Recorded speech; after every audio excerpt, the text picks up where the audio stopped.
మావయ్య, రక్తం మావయ్య.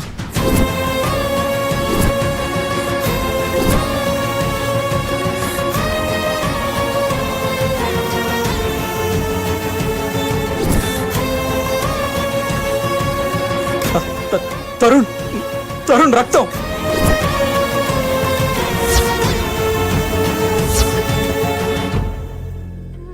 మా లే మా మృదుల, మృదుల లే, మృదుల, మృదుల లే.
డాక్టర్, మా మృదులకి.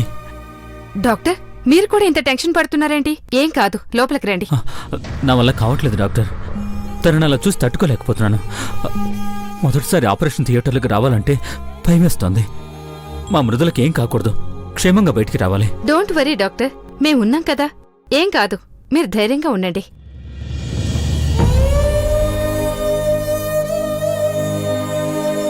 నాన్న ఏమన్నారు? మానసి, నిజం చెప్పు. ఇది ఖచ్చితంగా సరియు పనే కదా? లేకపోతే సరయుని తీసుకెళ్లిన మృదుల వెనక్కి రాకుండా ఎందుకుంటుంది? సరయు తన ఫ్రెండ్ కలిసి మృదులనేదో చేశారు. చాలరా, ఇప్పుడు ఈ గొడవలు కేకలు వద్దు. నా బిడ్డ ప్రాణాలతో పోరాడుతుంది. ముందది క్షేమంగా నా దగ్గరికి రావాలి. చూడు వాడెలా ఉన్నాడో.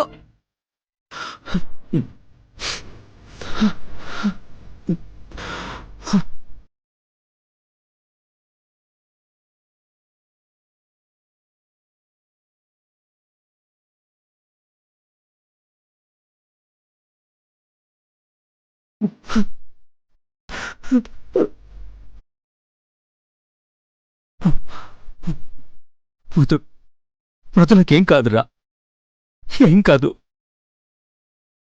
నాకు చాలా భయంగా ఉంది మామయ్య. తల వెనక దెబ్బ తగిలింది, చాలా రక్తం పోయింది, స్పృహలో కూడా లేదు. మృదులకేమన్నైతే నేను తట్టుకోలేను మామయ్య. నా ప్రాణం పోతుంది మామయ్య.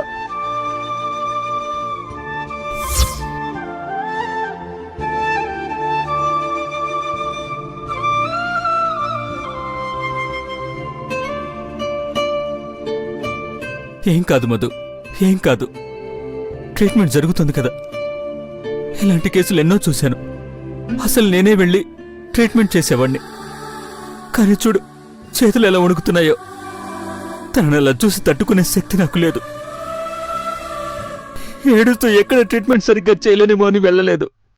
మధు, మృదులకేం కాదురా, ఏం కాదు.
సరియు సరియు సరియు సరియు సరియు వదలండి. సరియు ఆగు.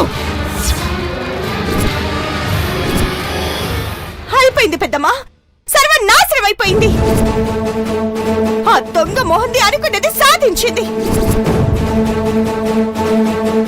నా పెళ్లి ఆపాలనుకుంది, ఆపేసింది.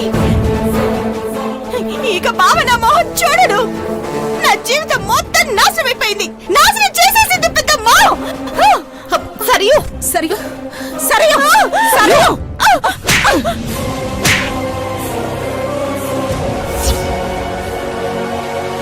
పిచ్చి పట్టిందా నీకు? ఎందుకే ఇలా అయిపోతున్నావు? పిచ్చి పట్టింది పెద్దమ్మా. ఇంకా ఏం మిగిలింది చెప్పు. మావయ్య సంతకం పెడుతున్నారు, నా పెళ్లి అయిపోతుంది, ఇక నాదే రాజ్యం అనుకుంటుండగా లాస్ట్ మినిట్ లో వచ్చి సర్వనాశనం చేసేసింది. బావతో నేను బతకాలని కన్న కలలు, ఆశలు అన్ని పోయాయి. అంతా అయిపోయింది పెద్దమ్మా. ఏంటి అయిపోయింది? పెళ్లి అయిపోతే అంత అయిపోయినట్టేనా? మళ్ళీ ముహూర్తాలు రావా? తరుణ్ నిన్ను పెళ్లి చేసుకోడా? నాకు కావాల్సింది అన్నయ్య ఆస్తి నీ పేరున రాయటానికి ఒప్పుకోవడం. ఒప్పుకున్నాడు కదా, అది చాలు. ఈ రోజు మిస్ అయినా రేపు సంతకం పెడతాడు. మీ పెళ్లి జరిగి తీరుతుంది. ఏంటి మామ్ జరిగేది? అన్ని బాగున్నప్పుడే పెళ్లి మంటపం వరకు రావడానికి ఇన్ని రోజులు పట్టింది. ఇప్పుడు ఇంకెన్నాళ్ళు పడుతుందో, అసలు అవుతుందో లేదో. అయినా దీనంతటికి కారణం నువ్వే మామ్. నువ్వు నీ ఆస్తి పిచ్చి వల్లే ఇదంతా జరిగింది. లేదంటే ఈ పాటికి నా పెళ్లి అయిపోయి ఉండేది. మధ్యలో నేనేం చేశానే? నన్నంటావేంటి? అయినా ఆస్తి అడిగింది నా నెత్తిని పెట్టుకుని పోడానికా? నీకోసమే కదా. అవునే, ఇందులో మీ అమ్మ తప్పే ఉంది. ఆస్తి నీ పేరున లేకపోతే అక్కడ నీ పరిస్థితి ఎలా ఉంటుందోనన్న భయంతో చేసింది. ఏ తల్లైనా ఇలాగే ఆలోచిస్తుంది. అయినా మృదులకేదో అయి పెళ్ళాగింది కదా అని నిన్ను పూర్తిగా పెళ్లి చేసుకోడని ఎందుకు భయపడుతున్నావే? ఎందుకంటే మృదులని అలా కొట్టి పడేసింది నేనే కాబట్టి.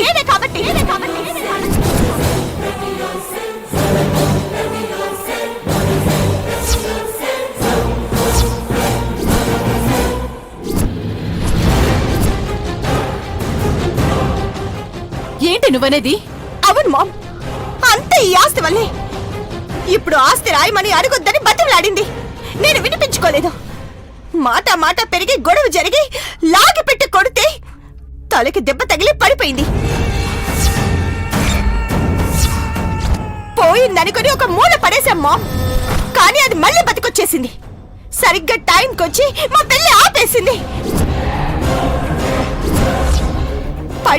పడిపోతూ సా అని నా పేరు చెప్పబోయింది. ఇప్పుడు అది గనుక బతికి బయటపడితే నా పేరే చెప్పేస్తుంది మమ్మీ. బావ మళ్ళీ నా మొహం చూస్తాడా? నన్ను పెళ్లి చేసుకుంటాడా? బావ సంగతి వదిలేయ్. ఈ విషయం తెలిస్తే మావయ్య, మధు అన్నయ్య ఇద్దరు కలిసి నన్ను చంపేస్తారు.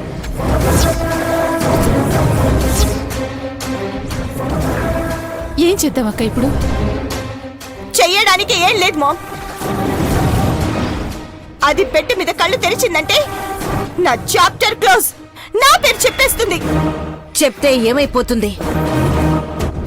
ఎవరు నమ్ముతారు? నువ్వు కొట్టావని అది చెప్తే నీ పెళ్ళి ఆపడానికి అది ఆడిన నాటకమని నువ్వు చెప్పు. దేనికి ఆధారం లేదు, ఎవరిని అనుమానించడానికి లేదు. అవును, అక్క చెప్పింది కరెక్టే. ఇంకెందుకు భయపడ్డాం? ఎందుకంటే ఎవరు నమ్మినా నమ్మకపోయినా బావ నమ్ముతాడు మమ్మీ. చస్తే నన్ను పెళ్లి చేసుకోడు. అందుకే ఛాన్స్ తీసుకోలేం. అది హాస్పిటల్లోనే చస్తే ఏ ప్రాబ్లము లేదు. కానీ కళ్ళు తెరిచి నా పేరు చెప్పాలని చూస్తే మాత్రం దాన్ని బ్రతకనివ్వను.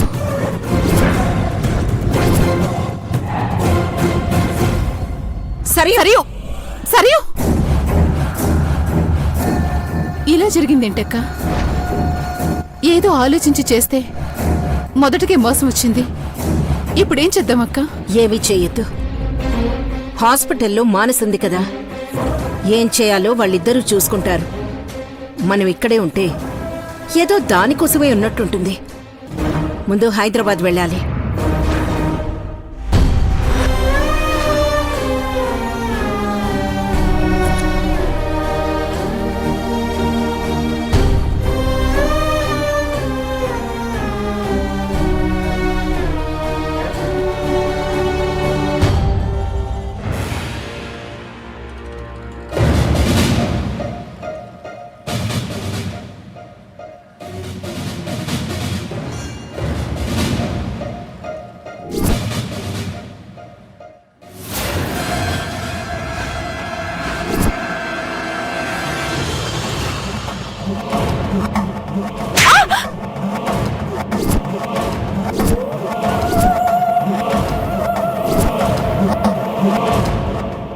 తరుణ్, అన్నా, ఏందన్నా ఇది? నువ్వు అడ్డు రాక మనసి, దీన్ని చంపినా పాపం లేదు.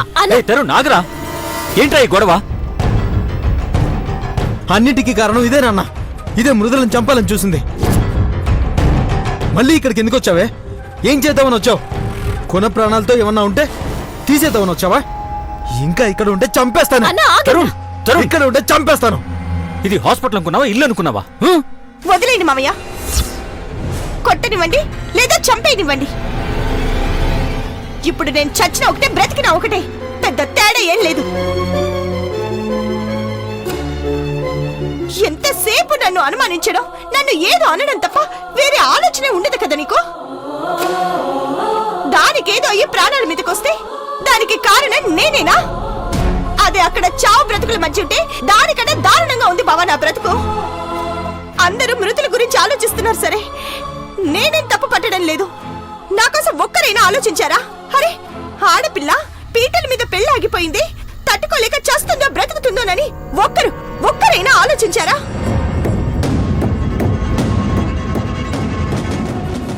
ఆలోచించక్కర్లేదు. దానికి కూడా నేను బాధపడను. కానీ తిరిగి నేనే ఏదో చేశానని నా మీద నింద వేస్తారా?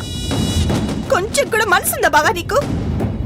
ఎంత నేనంటే ఇష్టం లేకపోతే మాత్రం మరి ఇంత దారుణమా? ఆపవే నీ దొంగడుపులో. నువ్వేంటో నీ బుద్ధేంటో తెలియదు అనుకున్నావా? నువ్వు మనిషివి కాదే. రాక్షసిగా పుట్టించబోయి మనిషిగా పుట్టించాడు ఆ దేవుడు. ఖచ్చితంగా ఇది నీ పనే.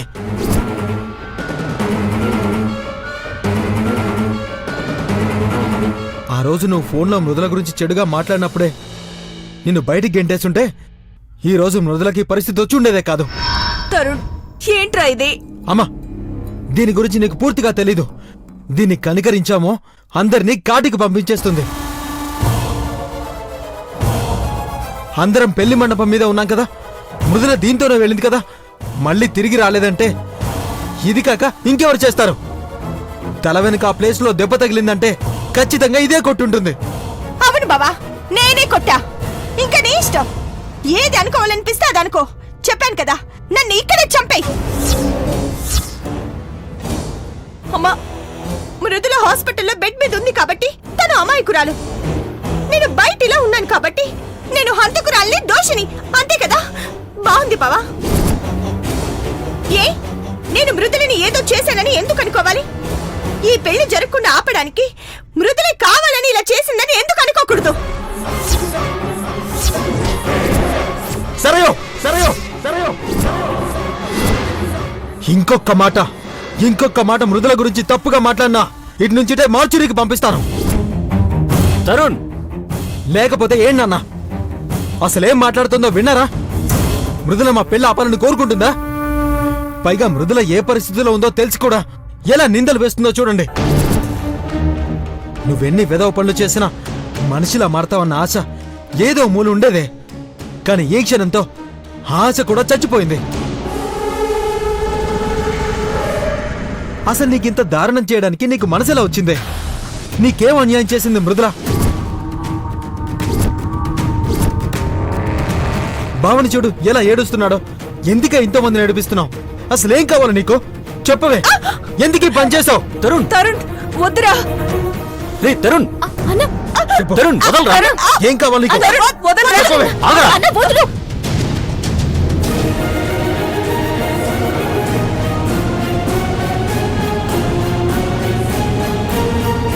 చెప్పు. వదలన్నా. తరుణ్ వదిలే. చెప్పు. అన్న నా మాట చెప్పు. చెప్పేది విను. తరుణ్ వదిలే. వదిలేరా. తరుణ్, నా మాట విను. తరుణ్ వదులు.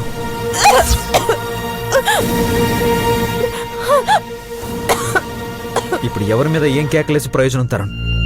మృదుల క్షేమంగా ఉండాలని కోరుకో. తను బాగుంటే ఏం జరిగిందో ఎవరు చేశారో అన్నది తర్వాత. అంతవరకు ప్లీజ్ గొడవలేమొద్దు. ఎప్పుడైతే గొడవలు జరుగుతున్నాయో అప్పుడే ఏదో ఒక కీడు జరుగుతోందిరా. ఇప్పటి వరకు జరిగింది చాలు. సరియో, ఇప్పటికే చావు బతుకుల్లో ఉందమ్మా. ఇంకా దాని మీద నిందలు వేయొద్దు. సార్, డాక్టర్ ఎలా ఉంది డాక్టర్?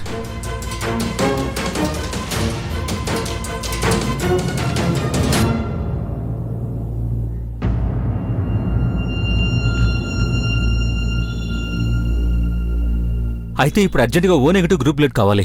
ఎస్ డాక్టర్, ఇమీడియట్ గా ఎక్కించాలి. మన దగ్గర కూడా అవైలబుల్ గా లేదు. వెంటనే ఎవరైనా బ్లడ్ డొనేట్ చేసేవాళ్ళు దొరికితే మంచిది. లేదంటే కోమాలోకి వెళ్లే ఛాన్సెస్ ఉన్నాయి. నో డాక్టర్, ఎలాగైనా తీసుకొస్తాం. తరుణ్, మీ ఫ్రెండ్స్ అందరినీ కనుక్కో. మానసి, నువ్వు కూడా వాట్సాప్, ఫేస్బుక్ అన్ని గ్రూపుల్లో ఇమ్మీడియట్ గా పోస్ట్ చేయండి. వెళ్ళు. డాక్టర్, మేము ఎలాగైనా తీసుకొస్తాం డాక్టర్. మృదులను కాపాడుకుంటాం. మధు మధు మధు అమ్మది అదే బ్లడ్ గ్రూప్ రా. అవును మావయ్య, అమ్మది కూడా ఓ నెగిటివే. నేను టెన్షన్లో పడి మర్చిపోయాను. కానీ మృదులకి బ్లడ్ ఇవ్వడానికి వదిన ఒప్పుకుంటుందా? No way. ఇదెప్పుడు చేస్తుందా అని ఎదురు చూసే పెద్దమ్మ దీనికి బ్లడ్ ఇచ్చి బతికిస్తుందా? ఛాన్సే లేదు. సో ఇది చావడం గ్యారంటీ. నేను అదే ఆలోచిస్తున్నాను భారతి. కానీ ఇప్పటికిప్పుడు ఈ బ్లడ్ గ్రూప్ ఎక్కడ దొరకదు. మృదులను బతికించుకోవాలంటే బ్రాహ్మణి తప్ప మనకు వేరే దిక్కు లేదు. అందరం కలిసి బతిమాలైనా సరే తనను ఒప్పించాలి భారతి. అవసరం లేదు మావయ్య, నేను ఒప్పిస్తాను. అమ్మ కాళ్ళు పట్టుకుని బతిమాలైనా సరే నేను తీసుకొస్తాను. మీరు మృదులను జాగ్రత్తగా చూసుకోండి. వెళ్ళొస్తాను అత్తయ్య, వెళ్ళొస్తాను మావయ్య. అలాగే.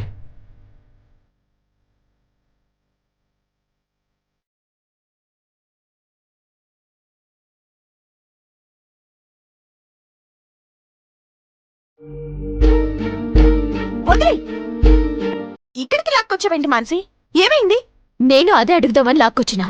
ఏమైంది సరియు? నువ్వు నా దగ్గర ఏదో దాస్తున్నావు. దాయడానికి ఏం లేదు మానసి. చెప్పే టైం లేకుండా పోయింది అంతే. సరే, ఇప్పుడు చెప్పు. ఏంది మృదుల పరిస్థితి? నువ్వేమైనా చేసినవా? ఏంటి చేసేది? అంత నా కర్మ. అమ్మ ఆస్తి రాయమందన్న సంగతి దానికి ఎలా తెలిసిందో ఏమో. గౌరీ పూజ దగ్గర నుంచి మొదలుపెట్టింది. ఆస్తి రాయమని అడగొద్దు, గొడవలైపోతాయి అని. అసలు అమ్మ ఆస్తి రాయమని అడుగుతుందని నాకు కూడా తెలియదు మానసి. ఇక నేనేం మాట్లాడతాను? నాకేం తెలియదని ఎంత చెప్పినా వినిపించుకోలేదు. ఒకటే నస. అక్కడ తప్పించుకున్నాననుకుంటే మళ్ళీ తులసి మొక్కకి దండం పెట్టుకోమని పంపించారు కదా. మళ్ళీ అక్కడ తోకలా వచ్చి మొదలుపెట్టింది. నాకు చిరాకేసి ఒక తోపు తోశాను. తలకేదో తగిలినట్టుంది. అది అక్కడే చచ్చిపోయిందని వదిలేశాను మానసి. కానీ పెళ్లి జరుగుతుందనగా లాస్ట్ మినిట్ లో వచ్చి పెళ్లి ఆగిపోయేలా చేసింది. పోనీ అక్కడైనా చచ్చిందా అంటే టెన్షన్. హాస్పిటల్ వరకు తీసుకొచ్చింది. ఇప్పుడు అది చస్తే పర్వాలేదు మానసి, కానీ బ్రతికితే మాత్రం నేను చచ్చినట్టే. స్పృహలోకి వస్తే ఖచ్చితంగా నా పేరే చెప్తుంది మానసి. మావయ్య, బావ, అన్నయ్య ఎవరు నన్ను బ్రతకనివ్వరు. ఏం చేయాలో తెలియడం లేదు. ఏంటి ఆలోచిస్తున్నావు? అది చచ్చిపోతుందనగానే పాత అక్క చెల్లెళ్ళ రిలేషన్ గుర్తొచ్చి ఎమోషన్ ఏమన్నా అవుతున్నావా? అదే అయితే నాతో పాటు నిన్ను కూడా ఎవరు కాపాడలేరు. ఆ రోజులు ఎప్పుడే పోయినేలే సరియు. ఇప్పుడు నీ సంగతి ఏందో ఆలోచించు. ఏముంది? అదైతే స్పృహలోకి రాకముందే ప్రాణాలు వదిలేయాలి. అసలు బ్లడ్ దొరికితేనే కదా స్పృహలోకి వచ్చేది. బావ పోయి కాళ్ళు పట్టుకున్నా అత్త బ్లడ్ ఇచ్చే ఛాన్సే లేదు సరియు. సో అది పర్మనెంట్ గా కోమాలోనే. ఒకవేళ పెద్దమ్మ బ్లడ్ ఇచ్చినా నేనైతే దాన్ని బ్రతకనివ్వడు మానసి. చంపేస్తా.